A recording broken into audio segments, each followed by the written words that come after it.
Hey, what's up? This is Evan from Tomahawk Paddleboards. This is the 7-Eleven.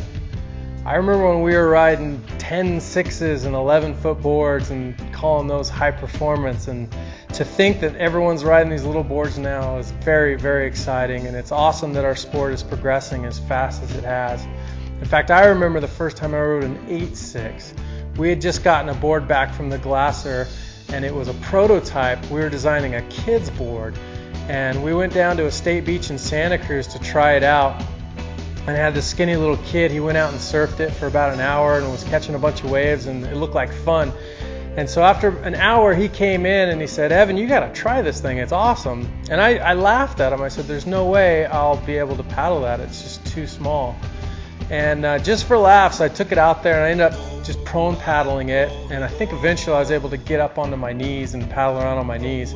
But I caught a couple of waves off of my knees, and the feeling of riding a board that short was exciting. And it reminded me, man, I remember what it was like just surfing a regular surfboard and being able to turn, and I love that feeling. So I went back that night and I got on my Mac and I changed the file for that prototype, and I put some more volume into it, and that board ended up being the Starfish, if you guys remember that one from a few years ago. So fast forward 3 years, and now a 200-pound guy like me can ride a 7-Eleven, and I love that. It's really exciting. This board on waist high to a couple feet overhead is so fun.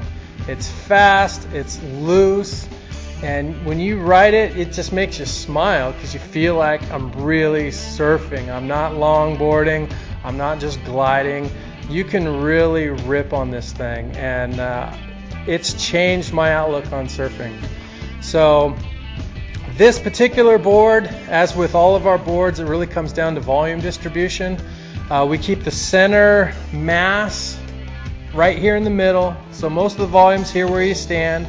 We have our signature Tomahawk stepped rail, thinned out nose. It's kind of full but not real round, so we didn't want your nose getting in your way. The tail, razor sharp squash tail. The board's very maneuverable and very quick. On the bottom, in the nose area, there's just a very subtle concave, and then it's dead flat here where you stand in the center section, and then I put a pretty aggressive double concave at the tail so that you could go rail to rail very quickly and get the most out of this short design. For fins, all of our shorter boards, I should say, come with 5 fin boxes. I ride the XL with the controller quad set.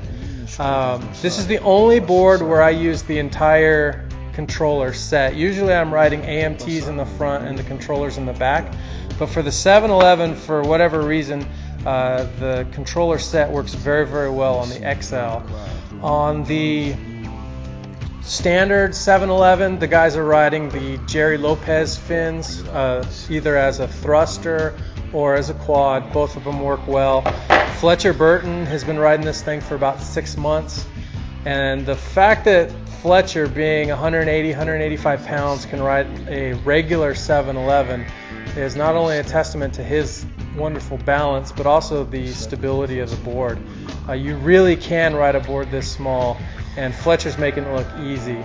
So I say check one out, give it a go. If you guys are in the 9.6, 9.0 range, maybe even an 8.6, and you're looking to step down and try something even shorter, try the Tomahawk 7-Eleven. It's more stable than you think, it's faster than you think, and you're going to have a whole lot of fun. So within a session, I'd say one solid session, you guys are going to be ripping on this thing and enjoying it. So give it a go, try it out, and then as always, call us up. We want to hear some feedback and let us know what you think. So thanks for checking out the 7-Eleven. We'll see you out there on the water.